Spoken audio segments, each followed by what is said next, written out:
India एक growing economy है और हमारे देश में लगभग 80% लोग अपनी health care treatment private sector से कराते हैं।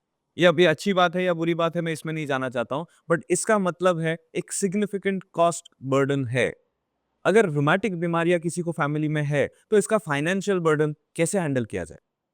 मैं हूं डॉक्टर सुशांत शिंदे और रोमेटोलॉजी इंडिया के द्वारा हमारा एफर्ट है कि ज्यादा से ज्यादा लोग रोमैटिज्म और आर्थराइटिस के बारे में समझे और इसकी सही ट्रीटमेंट ले। अगर आपके फैमिली में किसी को रोमैटिक डिसीज है तो इस चैनल को जरूर सब्सक्राइब करें।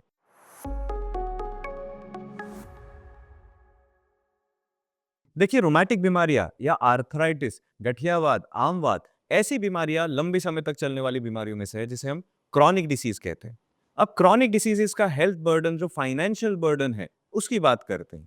सबसे पहला हेल्थ बर्डन है कि डायग्नोसिस ही नहीं लग पाता। क्योंकि डायग्नोसिस नहीं लग पाता, क्योंकि यह पता नहीं चल पाता कि क्यों किसी व्यक्ति को जोड़ों में दर्द है या रोमैटिक डिसीज का दूसरा कोई पहलू है। इस वजह से काफी समय और पैसा खर्च हो जाता है पता करने में कि बीमारी कौन सी है। ये जो पैसा खर्च होता है, हम देखते हैं हमारे पास आने वाले पेशेंट कई बार लाखों रुपए खर्च कर चुके हैं और अभी तक पता ही नहीं चला था कि बीमारी कौन सी थी। अनफॉर्चुनेटली ऐसा भी हम देखते हैं कि ये लाखों रुपए खर्च होने के बाद जो सबसे सिंपल टेस्ट थी वही नहीं हुई है। अब इसकी वजह है कि ये बीमारियां रेयर है। रेयर मतलब ये ज्यादा देखी नहीं जाती। इस वजह से कॉमन डिसीजेज में जो कॉमन टेस्ट है, इसमें इनके टेस्ट नहीं गिने जाते और इस वजह से जब शुरुआत होती है तो बहुत बार पेशेंट्स और उनके डॉक्टर्स भी कंफ्यूज रहते हैं कि बीमारी कौन सी है। अगर सही टाइम दिया जाए तो ऑफ कोर्स डायग्नोसिस लग सकता है और इस पहलू को सॉल्व करना मुश्किल है बिकॉज रोमेटोलॉजिस्ट हमारे देश में आज भी कम है।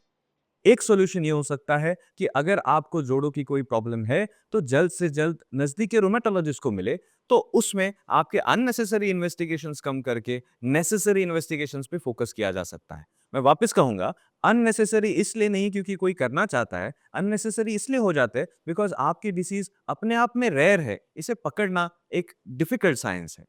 अगर आप रोमेटोलॉजी इंडिया को फॉलो कर रहे हैं तो आप सुन चुके हैं कि कौन कौन सी बीमारियों के लक्षण होते हैं। इनमें से अगर कुछ है तो रोमेटोलॉजिस्ट को मिलिए, you will save a significant cost right up front. दूसरी कॉस्ट आती है खुद रोमेटोलॉजिक टेस्ट की। देखिए, जब हमारे पास पेशेंट जल्दी आते हैं, जल्दी का मतलब है 6 महीना। आप कहेंगे 6 महीना कौन सा जल्दी है, तो भाई साहब आप देखेंगे हमारे पास जो पेशेंट्स आ रहे हैं, अनफॉर्चुनेटली आज भी हमारे पास पेशेंट्स लगभग साल, 2 साल, 5 साल डिले लेके आ रहे हैं। ये बहुत ही बुरी बात है बिकॉज तब तक डैमेज हो जाता है। और जब बीमारी इतनी बढ़ जाती है तो बड़े इन्वेस्टिगेशन जैसे एमआरआई या और इन्वेस्टिगेशंस लग सकते हैं देखने के लिए कि डैमेज कितना हुआ है। बट शुरुआती स्टेज में पहले 6 महीने में बहुत बार ब्लड टेस्ट से बहुत सारी बीमारियां डायग्नोस की जा सकती है। यस, कुछ इन्वेस्टिगेशंस महंगे होते हैं, बट बहुत सारे इन्वेस्टिगेशन जैसे कि ESR, CRP, rheumatoid factor, ANA, ये बहुत ज्यादा कॉस्टली नहीं है। तो शुरुआती स्टेज में रोमेटोलॉजिस्ट को मिलके ये कॉस्ट भी कम रखी जा सकती है। नेक्स्ट आता है बात खुद रोमेटोलॉजिस्ट। क्योंकि बहुत कम मात्रा में रोमेटोलॉजिस्ट आज देश में है, तो उनकी अपॉइंटमेंट मिलना और उन तक पहुंचना और उनकी फीस, ये एक समस्या जरूर हो सकती है और इसका solution I think is time. But I think इसका एक और सोल्यूशन है। आपके नजदीक के मेडिकल कॉलेजेस में इंक्वायर करें कि वहां रोमेटोलॉजिस्ट है कि नहीं। प्राइवेट सेक्टर यस है, बट साथ में गवर्नमेंट सेक्टर भी है और गवर्नमेंट सेक्टर में रोमेटोलॉजिस्ट आज लगभग सारे बड़े मेडिकल कॉलेजेस में अवेलेबल है। तो प्लीज इसके बारे में इंक्वायरी कीजिए। अगर आप जहां रहते हैं वहां के मेडिकल कॉलेजेस में रोमेटोलॉजी डिपार्टमेंट है या नहीं, आपको नहीं पता, हमें लिखिए। We will try our best to connect you to the nearest government sector, public sector hospital जहां पे रोमेटोलॉजिस्ट है, and of course we will provide you numbers wherever possible of the private sector rheumatologist who is available.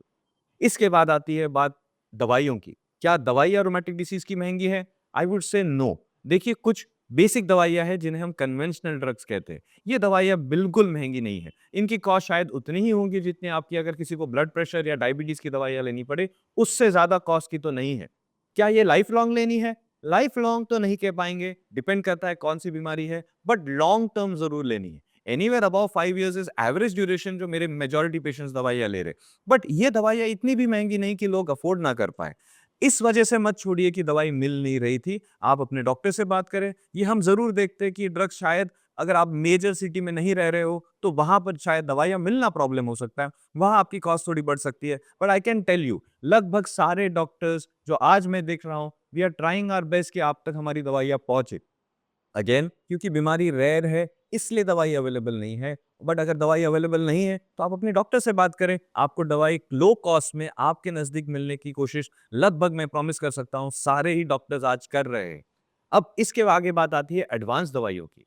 यहाँ पे सच में एक बड़ा problem आता है। एडवांस दवाइयाँ जिनको बायोलॉजिक्स कहा जाता है, ये एक्सपेंसिव है। ये एक्सपेंसिव इसलिए है क्योंकि इनको बनाने की और आप तक पहुंचाने की जो प्रक्रिया है, जो साइंटिफिक प्रोसेस है, ये अपने आप में एक्सपेंसिव है। बट इसमें भी मैं कहना चाहूंगा, पिछले 10 साल से जो मैं देख रहा हूँ, इनकी कॉस्ट कम होती आई है। खासकर वो दवाइयाँ जो अब इंडिया में बनने लगी है, जिनके जेनेरिक या बायो सिमिलर कंपाउंड्स आने लगे हैं, इनकी कॉस्ट सिग्निफिकेंटली कम हुई है पहले के कंपैरिजन में, बट आज भी वो एक्सपेंसिव है। क्या इनकी कॉस्ट जस्टिफाइड है? क्या बायोलॉजिक्स ऐसी दवाइयों की कॉस्ट जस्टिफाइड है? वेल, अगर आप एक लंबा व्यू देखें, लंबा मतलब अगर आप 5 साल पे गिन रहे हैं, तो यस, कुछ महीने, शायद 1 साल या 2 साल अगर बायोलॉजिक का यूज़ किया जा रहा है, तो उसका जो बेनिफिट है, आपको बहुत लंबे समय तक मिलता है। अगर रूमेटॉइड आर्थराइटिस की बात करें, तो जोड़ खराब होने से बच जाता है, आगे आने वाली सर्जरीज़ प्रिवेंट की जा सकती है। तो यस, अगर आप ये सब गिने, तो ये कॉस्ट जस्टिफाइड मुझे तो लगती है, बिकॉज़ अगर आप शुरुआती टाइम में सही उपचार करें, तो आगे आने वाले बड़े कॉम्प्लिकेशंस रोक सकते हैं। फाइनली मैं इस बात पे आऊंगा कि ये पर्सपेक्टिव है। पर्सपेक्टिव का मतलब है कि ग्लास आधा खाली है या आधा भरा हुआ है, ये आप खुद सोच सकते हैं। मेरी नजर से देखें तो पिछले 10-15 सालों में रोमेटोलॉजी में जो एडवांसेस हुए हैं, जो दवाई आई है, जो टेस्ट हुए हैं, जो कॉस्ट कम हुई है एडवांस दवाइयों की, ये सारा मुझे भरा हुआ पॉजिटिव दिखता है। ये भरा हुआ ग्लास है जिसमें मैं देख रहा हूँ कॉस्ट कम होती जा रही है, बेनिफिट बढ़ता जा रहा है। बट आधा ग्लास खाली भी तो है। खाली ये है कि हम सही टाइम में रोमेटोलॉजिस्ट के पास नहीं पहुंच रहे, अननेसेसरी इन्वेस्टिगेशंस पहुंचने से पहले ही हो रहे, ट्रीटमेंट आधे में छूट रही है जिसके वजह से डैमेजेस हो रहे हैं, और डैमेज होने के बाद बड़ी ट्रीटमेंट जैसे कि सर्जरी की जरूरत पड़ रही है। अगर फाइनेंशियल बर्डन हम कम करना चाहते हैं, तो सही टाइम पे सही एक्सपर्ट को मिलिए। आपका नॉलेज ही आपको कॉस्ट और आपके जॉइंट्स और हेल्थ सबको बचा सकता है। So be aware, understand this, and if you have any questions हमें जरूर लिख के भेजिए। I hope this helps. नमस्कार, जय हिंद।